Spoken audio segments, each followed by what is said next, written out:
Hello again guys, and welcome back to another video. Today we are doing a scenario in which the USA makes an empire. Now in real life, the USA is already the strongest country, so they would have no need to expand, and they are a democratic nation. They do not they tell people not to go militaristic and fight, but in this scenario, they elected a dictator and now they want to expand. So that's one of the first things I should say, and that is that this is a fictional scenario. And the second thing I should say is that there are no alliances, no UN, no NATO, so if they attack Canada, Europe won't get involved. No Rio Pact, no CSTO, no alliances. So let's go ahead and begin with the US declaration of war on Canada. And once again, before anyone gets mad, this is fictional. The USA has a different government in this scenario. They would never do this in real life. Should probably say that again, just for good measure. But nope, I need 19. And the USA begins their push. They push up, taking the city of Toronto. And this land right here is probably around 25% of the Canadian population. They push up and take Vancouver. There goes another 5%. And island right next to them.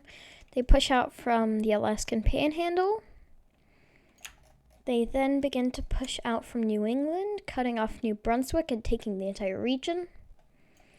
And dedicate a majority of their military to push out from New England. There's 50% of their population, and there's the rest. Their final battle is in Quebec City, but once they take that, Canada, I know it may not look like they've lost a ton of land, but this is basically all their important land. And after losing the entirety of the Great Lakes region and access to the Pacific, Canada pretty much just completely surrenders to the US. It's lagging. Give it a second. There we go. It's back. So yeah, the USA just took out Canada. And they are now, I'm pretty sure, yeah, that puts the USA in first place when it comes to size in the world. They are now larger than the country of Russia. Sounds kind of wrong considering how huge Russia is, but Canada plus the US is larger. And in a second here. And now, yeah, without a doubt, USA is the strongest country in the world. They already are. They have some rivals. I guess you could say Russia, China, but neither of them are even close. And now the USA has even more titles. They now have the strongest military, the best economy, the third highest population, and they are the largest country. And they produce the most maple in the world, maple syrup. Yeah, they produce the most syrup in the world. There's another title. And just in case any doubts of the USA being the largest country, they declare war on Greenland. And yes, I know Greenland is technically, I guess you could call it a protectorate of Denmark, but against the USA, I don't think Denmark would join in. Greenland won't stand more than a week against them, even though their terrain is helpful. Yeah, no. That went fast. Oh, and the USA also, I was going to say they declared war on Iceland, but that happened way too fast. So yeah, the USA is now incredibly large, and they have one more war to do down here in the south. That is against Mexico. Probably their hardest challenge yet. That might have been Canada, but yeah, no, the US has got this. They begin to push in across all fronts, and we can see the US military is even stronger than it is in real life. Push down and take the entirety of Baja California. They then also take the opportunity to declare war on the entirety of the Caribbean. They annex Puerto Rico, I guess you could say officially, and include it as a state. They make a landing in the Bahamas, take all of those islands, and Cuba. Yeah, they didn't last very long. No failed Bay of Pigs invasion. This is a full US might pushing down. They then begin two operations into Mexico. One down the Pacific coast, and one down the Atlantic coast. If you didn't know, here in the central, it's either mountains or desert. So the USA is going to be mostly pushing across the coast. They make a landing in Yucatan from ports in Cuba, capture all of southern Mexico. And with this, honestly, the country is collapsing. This is set into place as Mexico City is captured, and so is Guadalajara and a bunch of other Mexican cities. The country is split into two, and this is all mountains and desert, as I said. So this here in the south is more important, and it really isn't going to do anything for them, as the Mexican state surrenders in return for not being completely annexed by the USA. With this, the USA takes a good amount of Mexican land, but as promised, Mexico is just made into a puppet of the US and is not annexed.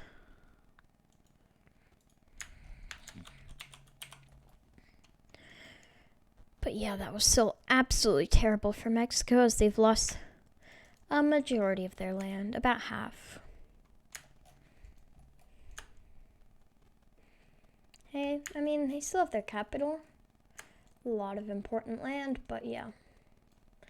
The US is now, like, if there ever was any question, as I said, about them being the strongest country, there is no question anymore. Technically, India and China both still do have more population, but the US is securing its third place spot with no more threats from countries like Nigeria or such that are, like, projected to do better than the US in the future.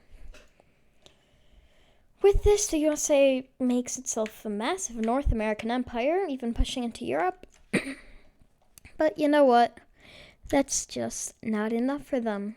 You see, they were once colonized by the UK, if you didn't know. 13 colonies along here. And they got their independence, but then Europe took over Africa, and they never really got their fair share, now did they? That makes them kind of sad. So they go imperialist. They declare war on the Gambia, Senegal, Mauritania, Guinea-Bissau, Guinea, Sierra Leone, Liberia. They all fall, and eventually the USA just declares war on all of these Western African countries, and they aren't going to survive very long. U.S. forces push into southern Mali, which is the only really important land, because if you didn't know, desert.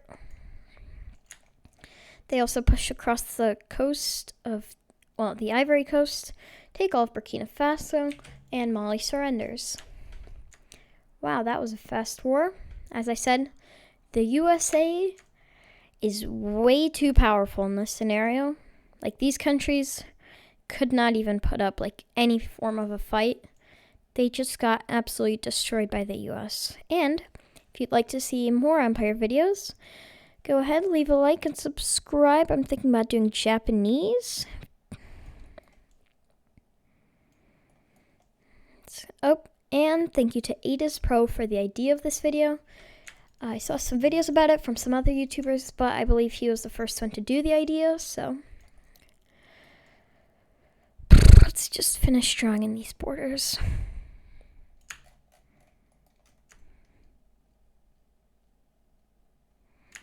So yeah, the USA now has a massive colony in Africa, but that is just not enough for them. They may be the largest, the strongest, and the most, richest country in the world, but they want to get bigger. How are they going to do that? By making themselves a new colony over here in East Africa, as they declare war on Tanzania, and with that, the East African Federation Alliance is activated, and they get themselves a few allies, as the USA is now at war with all of East Africa, which will probably be their hardest challenge yet, but I don't think they're really going to struggle. They're given access by South Africa to, take a bit of their land out of here, so that they have access, along with from Zimbabwe.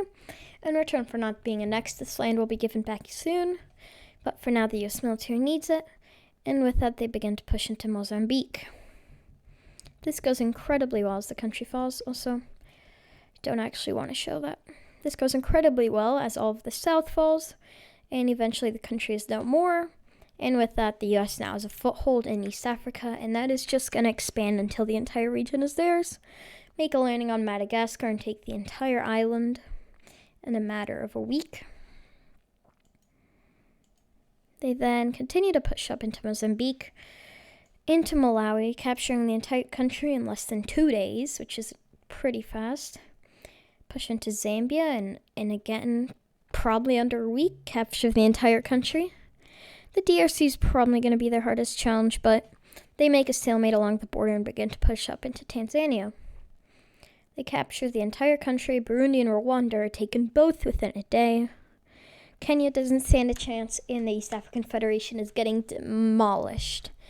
Will they get any allies? Yes, they'll actually get one. Ethiopia decides to join in, and they actually get a few more allies, and those include places like Zimbabwe and Botswana, along with Nigeria, Niger, and basically just Western Sahara because Morocco joined the U.S. side. Western Sahara lasts less than a day. Nigeria actually begins to push out, but Niger is nowhere near as strong as even the small forces that the U.S. has stationed here. And the country begins to fall. Over here in East Africa, the USA begins to reroute some troops to Zimbabwe and Botswana, who they thought they could trust. And with that, the blue team begins to push back in the north, as Africa decides that either the USA will take over the entire continent, or they'll basically just survive using all of their might. And I mean all of it.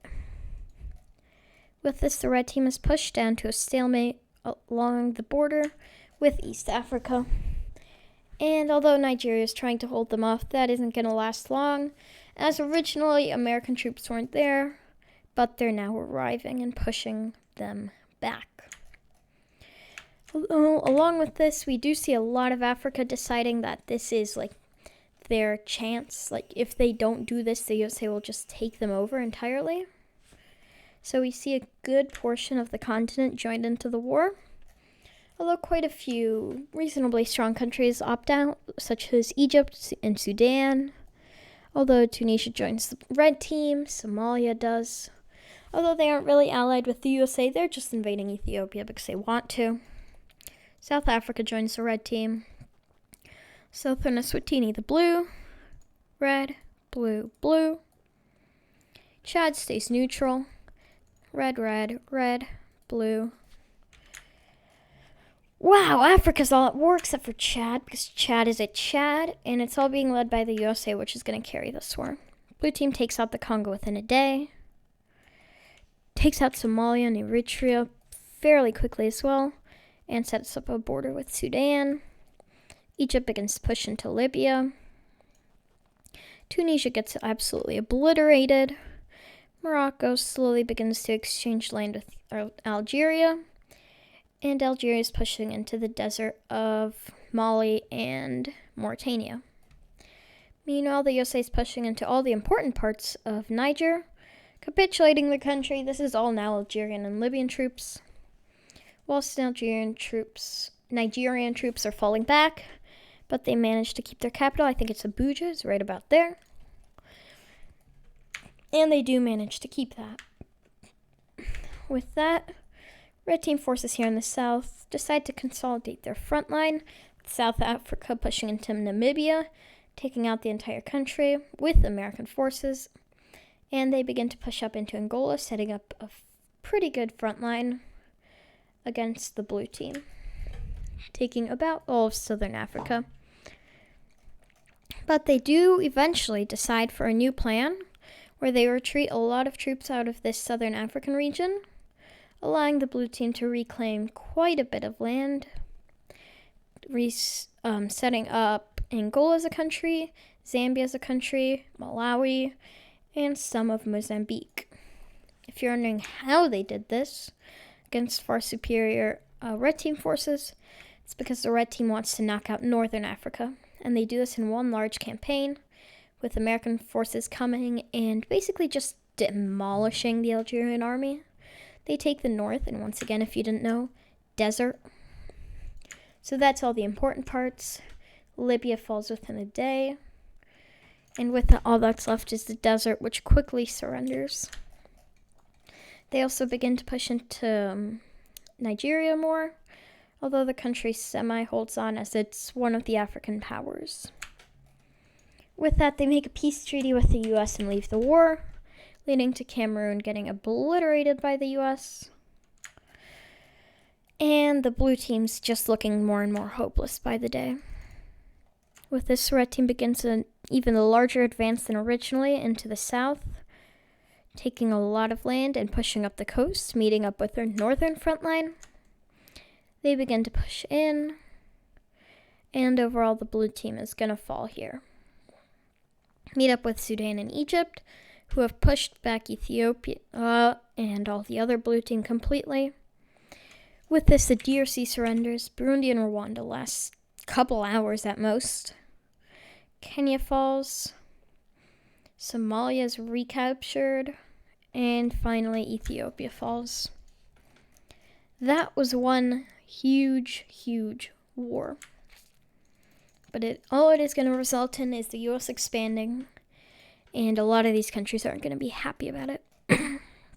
So in their deal with Nigeria, the USA takes some land, but overall the country, is kept as a country.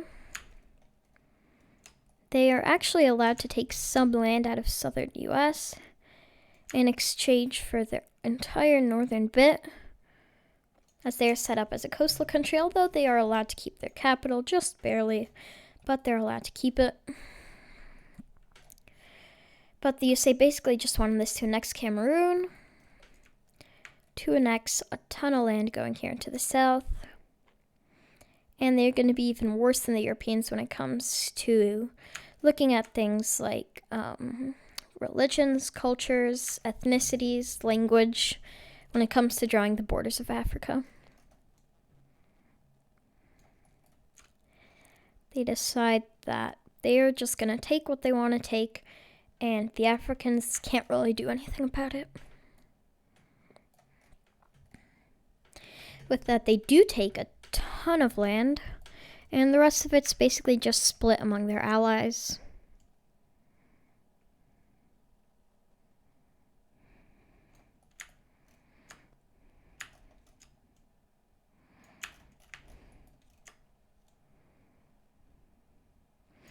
Let's go ahead and draw that in.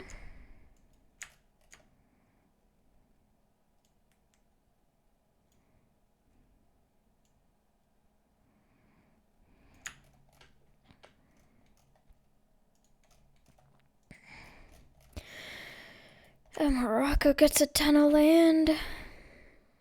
And yes, there are going to be some straight lines, some rounder lines. It's Africa. This is the USA drawing the borders. What did you expect? Okay, are we done here? No, Sudan annexes South Sudan. Good amount of the car.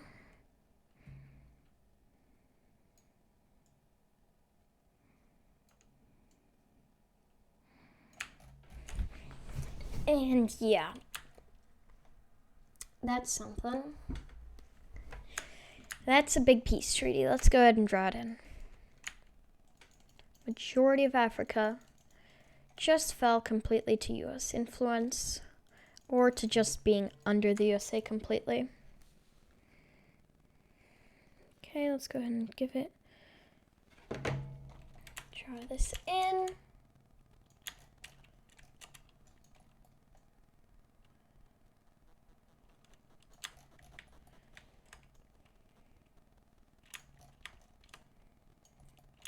As I said, a bit of a language exchange happens with Nigeria, as the country is allowed to live as its own independent nation, and is even given some land out of the US colonies in return for their northern bit. As they were being quite a pain for the US, and they just wanted peace with them.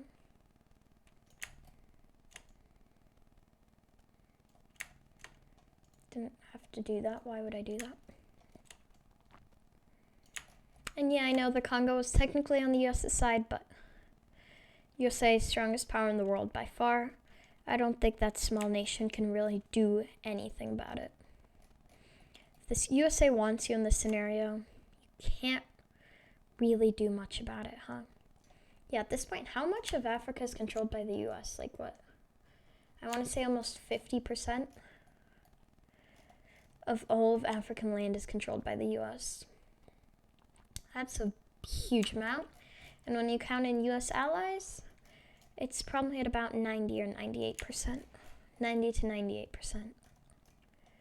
Which is, yeah, pretty much all of Africa under US influence, which will be fantastic for them, as Africa is having, if you didn't know, the population is absolutely exploding. It's going so high. Birth rates are incredibly high, and the USA can use that to their advantage when it comes to the population race, which is now between them, China, and India. As by the end of this video, they will be number one in absolutely everything.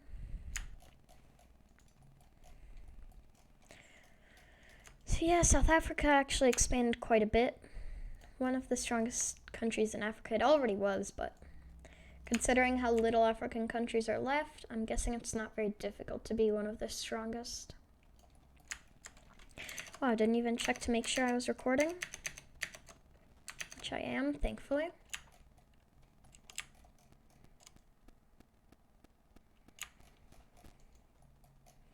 So yeah, USA, massive colonial power now. Every other country in Africa, either US ally, US puppet, or weak. Or Chad. Chad gets their own section.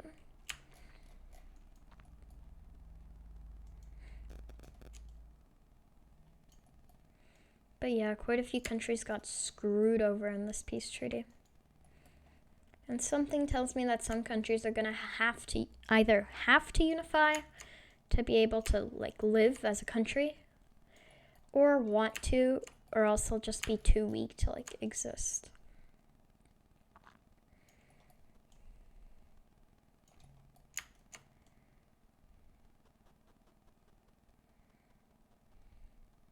Eritrea, expanding, Somalia. Yeah, anyone on the red team pretty much just got a ton of land, even if they did almost nothing.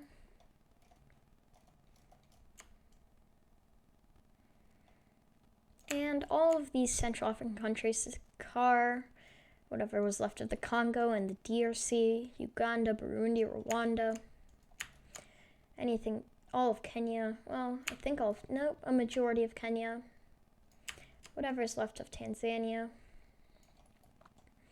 They all unite to form the Central African Republic, which I know is just the same name as them, but this really is just in Central Africa.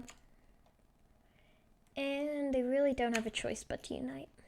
Oh, and Ethiopia joins.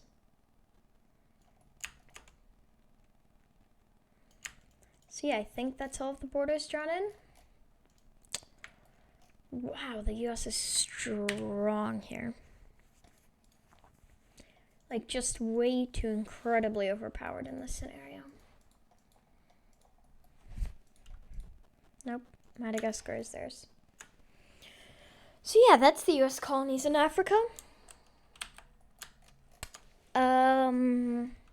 Nobody's doubting they're the largest country. Are they the most populated? Maybe, maybe not. But I'd say that this is one incredibly powerful country. And I think I'm going to have to leave it off here. So I do hope you guys enjoyed, and I'll see you all next video.